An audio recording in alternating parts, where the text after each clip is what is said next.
Nord Kivu, de nouveaux affrontements entre les phares, DC et les rebelles M23 signalés autour de Sake.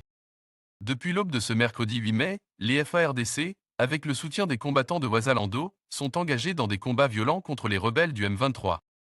Les affrontements, impliquant l'utilisation d'armes lourdes, se déroulent dans les collines de Ngumba et Lutobogo, à moins de 5 km de la ville de Sake. Selon Léopold Mucha, président de la société civile de Kamuroza, les troupes du M23 ont tenté une incursion depuis Kanv en direction de la route nationale RN2, sur l'axe menant à Bukavu, dans le but de pénétrer dans la ville de Sake. Leur tentative a été repoussée, précise la même source. Les affrontements ont été particulièrement intenses jusqu'à la matinée, s'étendant jusqu'à Lutobogo, 3 antennes, Kuli et Vunano. Des détonations ont été entendues à Sake. Des obus de mortier sont également tombés à Kimoka et à Sake. Les populations vivant aux alentours de cette zone sous le contrôle des FARDC et des Ouazalando se sont repliées vers Mubambiro pour se mettre à l'abri des bombardements. Ces récents affrontements surviennent après une période d'accalmie de quelques jours observée près de Rubaya et Ngu, où le M23 était actif. La présence continue des rebelles du M23 sur les axes Sake, Mushaki, Mazizi, Centre, Rubaya, Ngu, Kilolirwe, Kitchanga et Sake, Bouermana, Minova accentue l'asphyxie économique de la ville de Goma. Le président congolais Félix Tshisekedi a répété qu'il ne serait possible de discuter avec le Rwanda qu'une fois que son armée aurait quitté la RDC. Le président français Emmanuel Macron a de son côté exhorté le Rwanda à cesser tout soutien au M23 et à retirer ses forces de la RDC.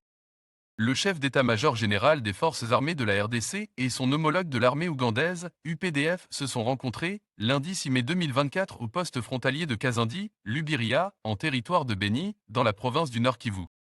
Les phares, DC et l'UPDF satisfaites d'avoir capturé de nombreux ADF au Nord Kivu et en Ituri après plus de 2 ans.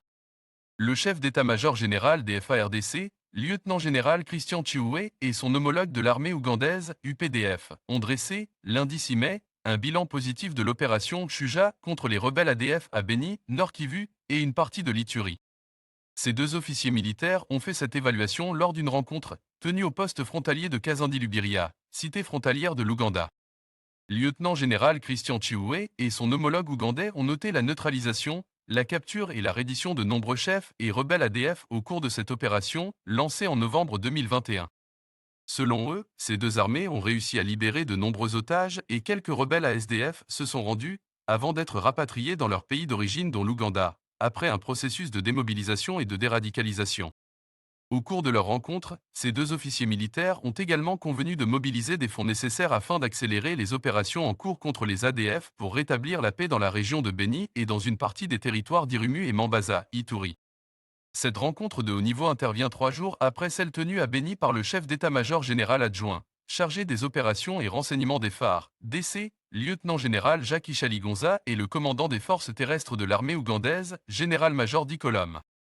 De son côté, le porte-parole sortant des opérations Sokola, Anthony Moluchaï a indiqué sans le moindre détail de nouvelles stratégies mises en place en vue de relever les défis qui entravent encore la traque des rebelles ADF dans ces coins de la RDC. Merci infiniment d'avoir pris le temps de regarder ces informations. Vos commentaires, vos likes et partages sont précieux pour nous.